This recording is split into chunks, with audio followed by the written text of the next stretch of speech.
Well, the Winnipeg Jazz Orchestra is inviting you to say, "Hey Mama," at their upcoming concert, Mama Hey.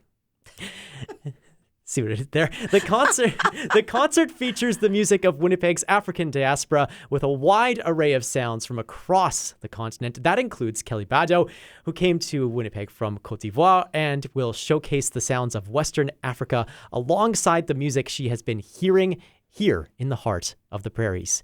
Kelly Bado and her infectious laugh join us here in studio this morning. Hello, Kelly. Hello. Hello. Thanks so much for being here. What's this all been like to put this concert together with the Winnipeg Jazz Orchestra? Well, first of all, thank you for having me. It's been such a long time since pandemic. I think people don't go out at all. So thank you so much for having me. I am very excited to be doing this concert. In fact, it was like I had a chat with Richard, which is like the organizer, if you want, or the writer or the person behind the Winnipeg Jazz Orchestra, like years ago maybe. And we had he invited me for a little concert, and it was like, a few songs. We were like many singers. And after that, he said, "I really want us to do something together. Is that possible?" And I said, "Yeah, let's chat." And then years went by.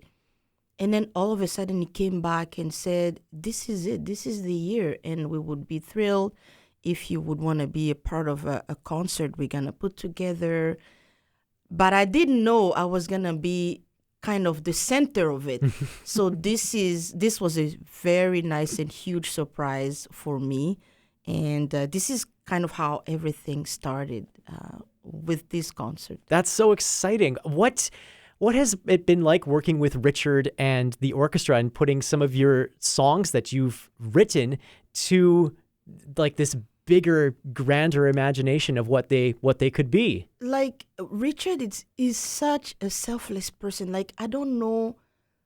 I've rarely met someone like that. Like he just, you can see his heart when he does things. It's not about the money. It's not about, to be forward or anything. He's really, like, he really genuinely loves what he does.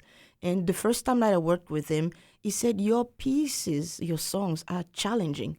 It's interesting the way you have, like, I guess, world music, maybe African inspired. And even like if you go into cultural, like we just have those traditional sound."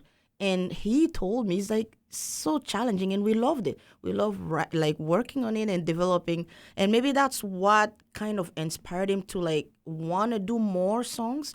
So after that, I thought about him because I'm working on a new album. Mm-hmm.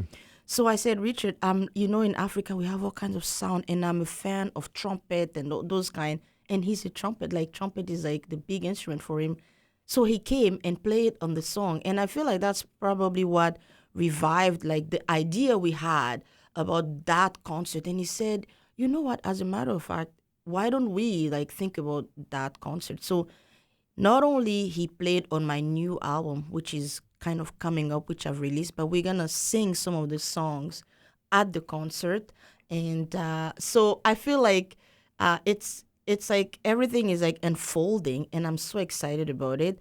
And they've had like, it's like been a challenge, I guess, to write this thing. So it will be a surprise for me as well to hear what they come up with, even though there's one song I know Richard played already, some of the songs on the album, but to see a whole orchestra play, that's gonna be like a very unique experience. So I'm really looking forward to that. I was really struck when you said that Richard found your music to be challenging. That's such an interesting. Would you consider like the music that you write to be challenging to you? Like, is it something that you set out to make hard, difficult music? I don't know. To be honest, I don't like easy songs. So maybe like I don't know. Maybe I feel like every creator is different, and that's the beauty of creativity. There is no limit. There's no this one is easy, this one is great. We're not trying to compare here, but I like to think of myself as like a melodic person.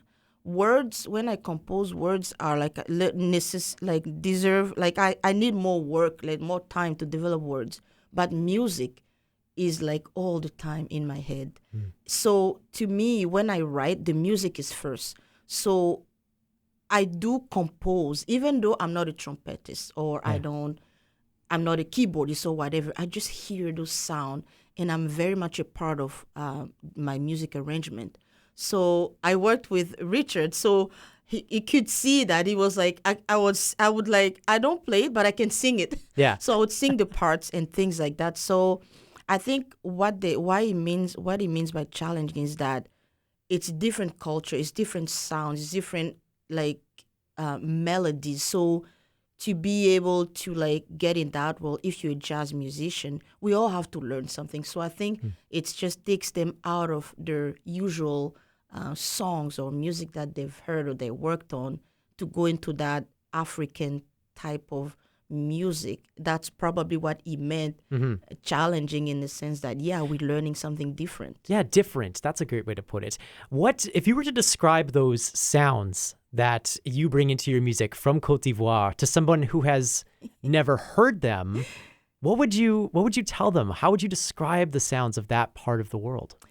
I think that the easiest way to put it would be that vocal like is a lot of like, because we were traditional, like the way we were transmitting traditional things is by the voice.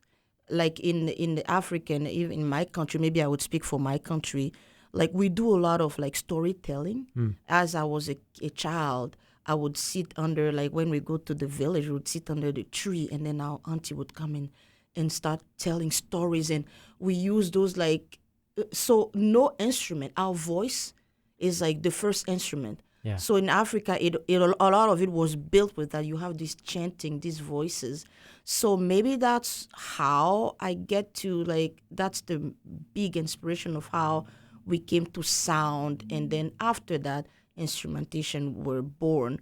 But originally, I feel like voices and how we have those, hey, those chanting moments are the heart of it. And then after that, things got built. So I don't know. Maybe that's my my theory, at least on this on this particular subject.